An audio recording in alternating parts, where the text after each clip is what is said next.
Part of my deconstruction was realizing that Satan never lies in the Bible, but God does all the time. Now, before you freak out, let me show you some receipts. Okay, let's see your receipts. Let's start with Eden. Satan tells Eve that you will not surely die the day you eat of this fruit. God says you will die on that day. Now, guess what happens? Adam and Eve lived for hundreds of years. Satan told the truth in that story. God certainly did not. 1. God's warning was true.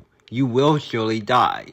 When God told Adam, in the day that you eat from it, you will surely die. Genesis 2:17. God was warning about real death, not just the kind you measure with a calendar. The Bible shows that death is more than physical.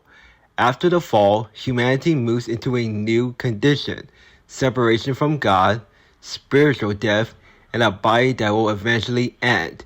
Genesis 3:19, Romans 5:12. So God's sentence was not, you'll drop dead instantly.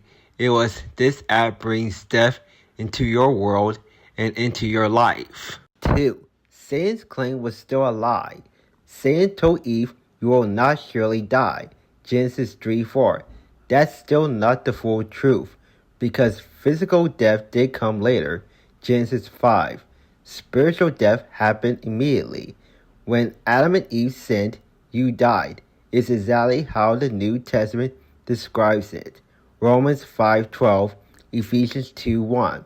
So Satan may have sounded like he was denying only immediate physical death, but the reality is God meant death in its total spiritual and physical sense, and both eventually showed up.